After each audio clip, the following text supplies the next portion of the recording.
విష్ణుమూర్తికి అసలు సుదర్శన చక్రం ఎలా వచ్చింది?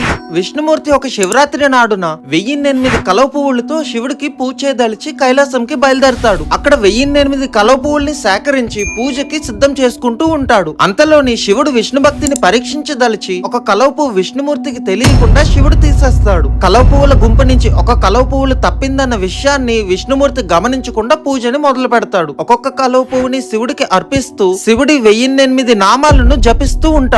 1007 కలవ పువ్వులు అయిపోయినప్పుడు ఆఖరి కలవ పువ్వు మాత్రం కనిపించదు. విష్ణుమూర్తి చుట్టుపక్కల చూస్తాడు గాని ఎక్కడా ఆ కలవ పువ్వు అయితే కనిపించదు. అప్పుడు విష్ణుమూర్తి నన్ను కమలనయన అంటారు, అంటే నా కన్నులు కమలం లాగా ఉంటాయి అని. అందుకని నా 2 కన్నుల నుంచి ఒక కన్నుని తీసి నీకు కలవ పువ్వు కింద అర్పిస్తున్నా అని చెప్పి శివుడికి తన కన్నుని అర్పిస్తాడు. విష్ణు భక్తికి చాలా ప్రసన్నుడై శివుడు విష్ణువుకి తన సుదర్శన చక్రాన్ని ప్రసాదిస్తాడు. అందరూ చెప్పండి, హర హర మహాదేవ.